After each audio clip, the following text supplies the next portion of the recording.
Hello guys, welcome back to my channel. আজকে বেরিয়ে পড়লাম নতুন একটি জায়গা সন্ধান দিতে।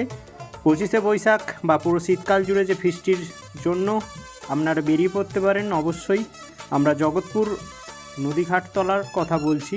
এই সামনেই মুদিখানা দোকান থেকে মাল তুলে নিতে পারেন এবং এই পাশাপাশি আছে গ্যাসের দোকান এবং এখান থেকেই গ্যাস, মাংস এবং মুদিখানার সরঞ্জাম নিয়ে আপনারা বেরিয়ে পড়তে পারেন। তেমনির চরে যে নদীঘাট রয়েছে সেই নদীঘাটের চরেতে ফিস্ট করতে পারেন।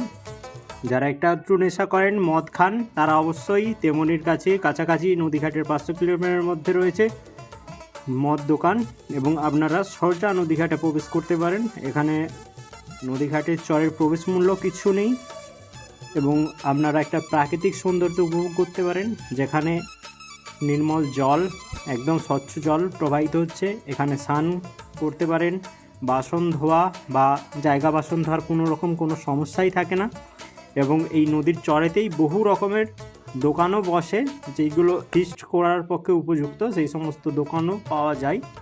এবং নদীর চরেতে একটি কল রয়েছে যা স্বচ্ছ পানীয় জলের যোগান দেয়।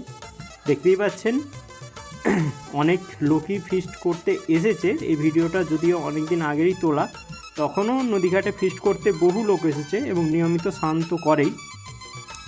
এবং দেখতেই পাচ্ছেন মানে চড়াটা অনেকটাই, যে কারণে বহু লোক হয়। তাই দেখতেই পাচ্ছেন দূরে একটি ফিস্ট অলরেডি করছে ওরা গাড়িতে বক্স চালিয়ে। আমরাও এসেছি ফিস্ট করতে, তাই ভিডিওটা আপনাদেরকে আমি দেখাচ্ছি যে অবশ্যই এই নদীর চড়াতে আপনারা ফিস্ট করতে পারেন। ওইদিকে মদ দোকানও রয়েছে এবং নদীর এই দিকে যদি বলেন, এই দিকেও অনেক মুদিখানা দোকান, মাংসের দোকান, মদ দোকান সব কিছুই রয়েছে।